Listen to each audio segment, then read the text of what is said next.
की तरफ से अपने हृदय से इनका स्वागत करते हैं। सर थोड़ा नीचे सर।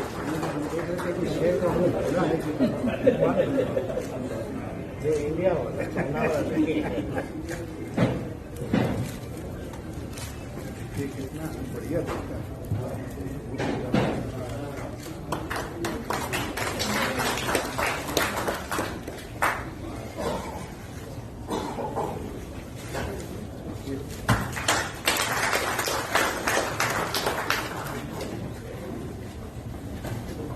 नमस्कार, मैं हूं निरंजन कुमार और मेरे इस यूट्यूब मंच पर आप सभी का स्वागत है।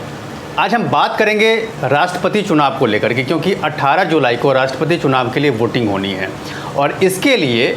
दोनों जो उम्मीदवार हैं राष्ट्रपति पद के लिए, चाहे वो एनडीए से द्रौपदी मुर्मू हो या फिर यूपीए से जो साझा उम्मीदवार है यशवंत सिन्हा, दोनों अलग अलग स्टेट में जाकर के खुद के लिए वो समर्थन मांग रहे हैं वहाँ पहुँच करके। और इसी सिलसिले में यशवंत सिन्हा शुक्रवार को बिहार की राजधानी पटना में थे और वहाँ वो चूँकि विपक्ष के साझा उम्मीदवार हैं, इसलिए वो महागठबंधन के जितने भी जो नेता हैं, चाहे वो तेजस्वी यादव हो या फिर कांग्रेस हो या फिर बाकी जो सीपीआई सीपीएम के जो नेता हैं जो वहाँ हैं, उन सभी से मिल करके उन्होंने खुद के लिए समर्थन मांगा राष्ट्रपति चुनाव को लेकर के। लेकिन यशवंत सिन्हा की जो हालत थी कल, और उनके साथ जो कैंपेनिंग में जितने भी लोग गए थे, चाहे वो शत्रुघ्न सिन्हा हो, उनके साथ थे सुधीर कुलकर्णी थे और बाकी जो तमाम नेता थे, उनके चेहरे की जो रंगत थी उसको देख करके ये समझना काफ़ी था कि एक कहावत आप जानते हैं ना कि खिसियानी बिल्ली खम्मा नोचे, वही हालत कुछ यशवंत सिन्हा के साथ भी कल देखने को मिल रही थी, क्योंकि उनके चेहरे की जो रंगत थी बिल्कुल उतरी हुई थी। और उन्होंने इस बात को दूसरे शब्दों में बयां भी किया और उन्होंने नीतीश कुमार पर खास करके निशाना साधा। उन्होंने कहा कि नीतीश कुमार को वो खुद के समर्थन के लिए कई बार उन्होंने फ़ोन किया, लेकिन नीतीश कुमार ने उनका फ़ोन नहीं उठाया। अब देखिए, यही नीतीश कुमार है जिनके साथ यशवंत सिन्हा कभी काम कर चुके हैं।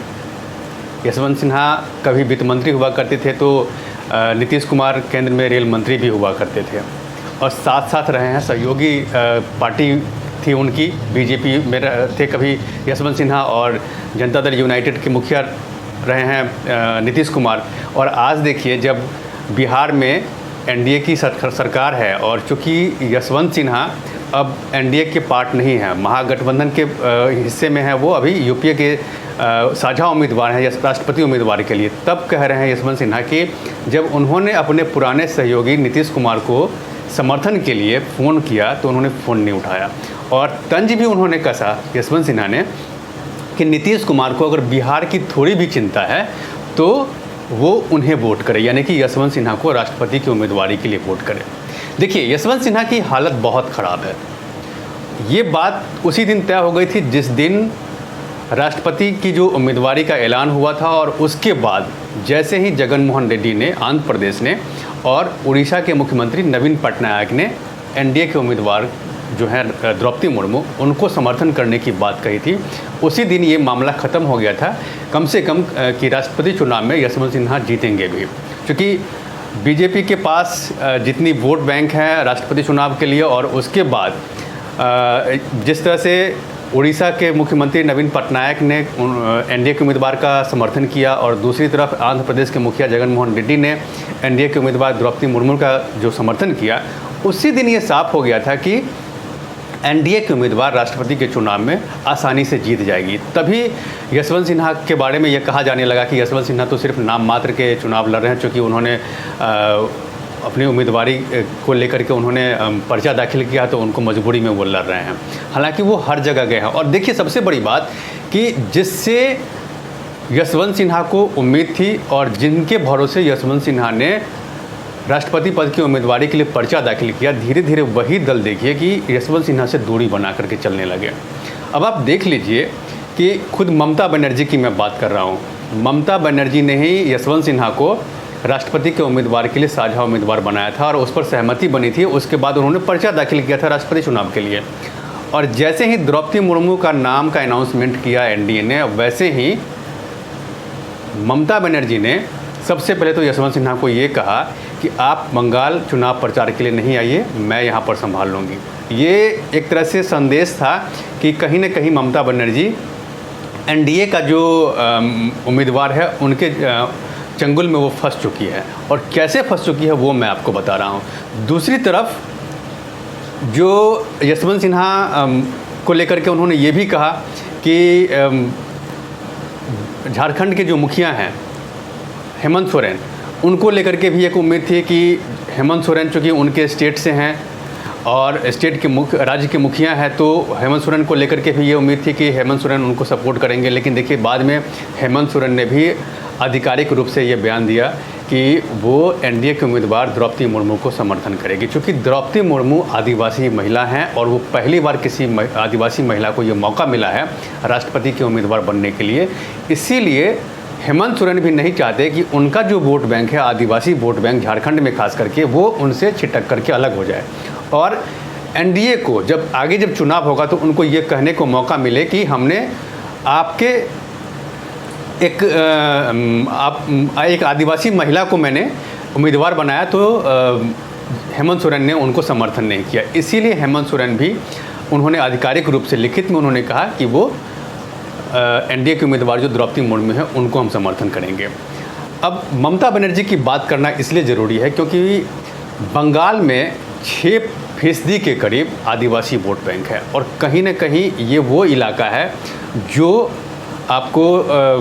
झारखंड से सटा हुआ इलाका है। जंगल महल जैसे जो इलाके हैं वो सारे इलाके झारखंड से सटे हुए और वहाँ पर कहीं न कहीं आदिवासी वोट बैंक जो है उनका प्रभाव है। तो ममता बनर्जी ये नहीं चाहती कि आने वाले समय में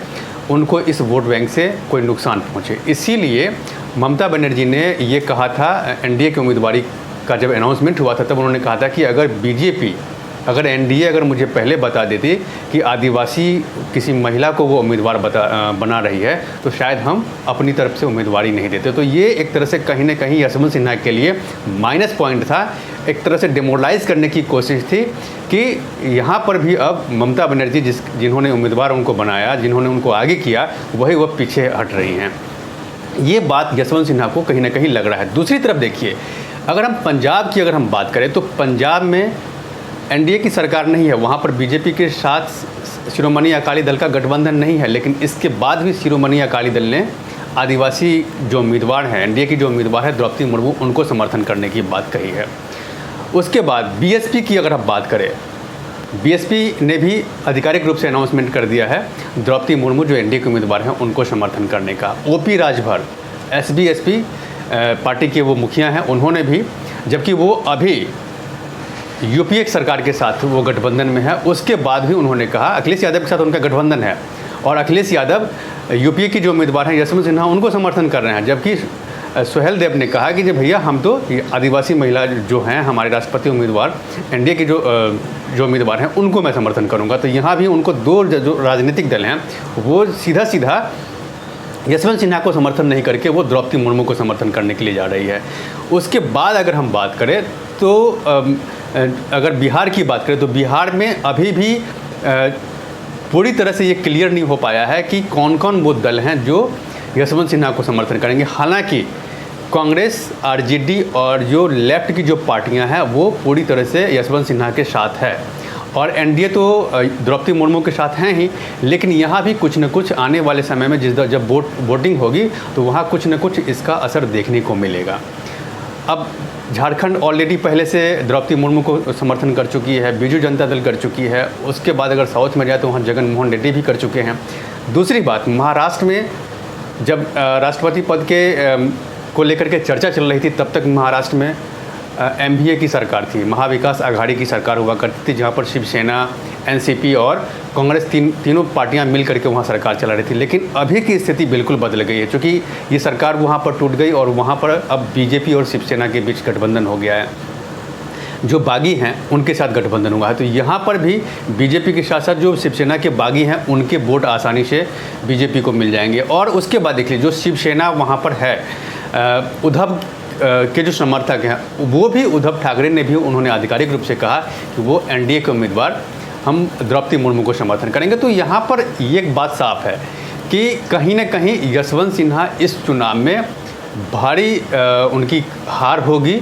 और जिस तरह से वो चारों तरफ घूम करके ये कह रहे हैं कि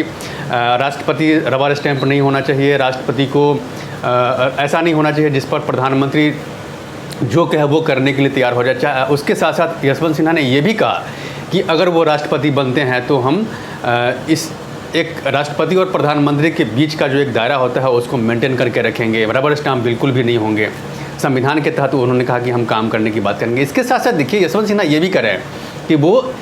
अगर राष्ट्रपति बन जाएंगे तो वो ये जो कानून है उनको लागू नहीं होने देंगे। देखिए यही नेता है जो लोगों को बरगलाने की कोशिश करते हैं। सीए को लेकर के एक चीज़ स्पष्ट है कि ये किसी की सदस्यता लेता नहीं है, किसी भी नागरिक की सदस्यता लेता नहीं बल्कि देता है। ये सिटीजनशिप अमेंडमेंट बिल है, नागरिकता संशोधन कानून, जिसके तहत